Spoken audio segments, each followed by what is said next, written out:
নবীর কবর খুঁড়ে তার লাশকে পুড়িয়ে দেওয়া হোক নুরু পাগলার লাশের মতো। অবশ্যই প্রয়োজন, কারণ তাকে আমরা কখনো দেখিনি, তার কথাও শুনিনি। শুধুমাত্র 1450 বছর আগে একজন এসেছিলেন, দাবি করেছিলেন তিনি নবী, ব্যাস এটুকুই।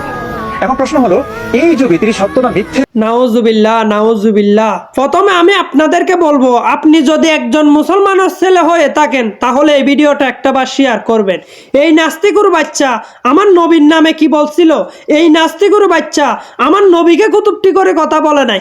এই নাস্তিকুর বাচ্চা পুরো ইসলাম জাতিকে নিয়ে কুতুবটি করে কথা বলছে। এই নাস্তিকুর বাচ্চা পুরো মুসলমান জাতিকে কুতুবটি করে কথা বলছে।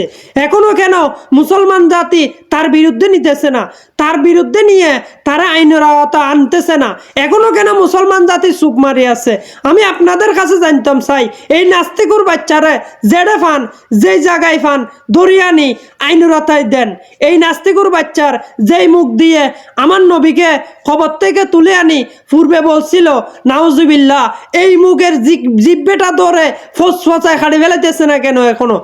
তার মাথায় টুপি দিয়ে তাই দাঁড়িয়ে রেখে কিভাবে কথাটা বলতে পারছিল? আপনাদের কাছে প্রশ্নটা রেখে গেলাম, আপনারা উত্তরটা দিয়ে যাবেন। আপনারা আমার নবীর প্রিয় বন্ধু হয়, এখনো কেন এই নাস্তিকুর বাচ্চা দুনিয়াত বাঁচি আছে?